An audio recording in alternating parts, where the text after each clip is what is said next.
Looking rich is easy. Being rich is quiet. Mark Zuckerberg, Warren Buffett, Jeff Bezos. No logos.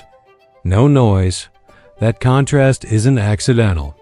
In this video, you will understand the psychology that separates fake rich from real rich, why status signaling exposes insecurity, and how true wealth hides in plain sight.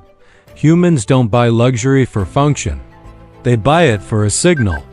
The signal says, I'm winning, I'm safe, I belong here. But signaling comes at a cost, because the louder the signal, the more fragile it is. Fake rich spend money to be believed. Real rich spend money to stay invisible. Conspicuous consumption is driven by insecurity. When status feels unstable, people externalize proof. Logos become armor. But armor is heavy and it demands maintenance. Think about the constant pressure to upgrade, to be seen in the latest season's release. It's a treadmill of validation funded by anxiety.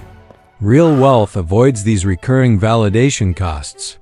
It doesn't need to shout its existence because its foundation is secure, built on assets, not appearances. It understands that the energy spent proving your worth is energy you can't spend building it.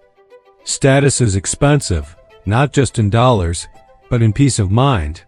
The more you need to show it, the less you control it. Fake rich chase admiration. Real rich chase insulation. Admiration attracts attention. Attention attracts risk. Risk attracts loss. This is why real wealth adopts quiet luxury not as a fashion trend, but as a strategic defense. Think of it like a fortress. A flashy castle with flags and banners invites siege. A hidden, reinforced bunker goes unnoticed. The wealthy elite don't want your likes. They want your absence. They insulate themselves from the noise, from the demands, from the envy that public displays inevitably attract. Quiet isn't just a style. It's a strategy for preservation. It's a mode of privacy that protects their time, their family, and their assets from the volatility of public opinion. Fake rich want to be seen. Real rich want to be left alone. Think about that feeling late at night, scrolling through feeds of performative success. It's a lonely spectacle, designed for an audience that isn't truly there. The desire to be seen is a confession of feeling invisible. True wealth, however, finds its comfort not in the spotlight, but in the shadows. It treasures anonymity.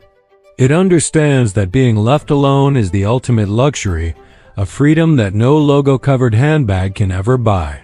It's the freedom to live without judgment, to make decisions without an audience, and to exist without needing to perform. Status signaling flips the power dynamic. The signaler seeks approval. The observer holds judgment. The person flashing the luxury watch is asking, "Am I impressive enough?" The person watching holds all the power in their response. Real wealth reverses this. It removes itself from comparison entirely. No audience, no scoreboard, no pressure to perform. It operates on its own terms, in its own private world. That's not humility. That's leverage. When you are not in the game, you cannot lose. By refusing to signal, true wealth retains all its power, becoming the observer of a game it has no need to play. Invisibility is power. Wealth isn't loud because it doesn't need to convince anyone of anything. It doesn't flex. It doesn't explain itself. And it never, ever asks for permission to exist. It simply is. The noise of fake wealth is the sound of insecurity trying to fill a void. The silence of real wealth is the sound of contentment. It's a quiet confidence that emanates from a place of deep security, a place that no external validation can ever touch. The moment you stop signaling, you regain control. You take back the power you were giving away to strangers. This channel explores the hidden psychology behind money, status, and fear. Welcome to RichNerve.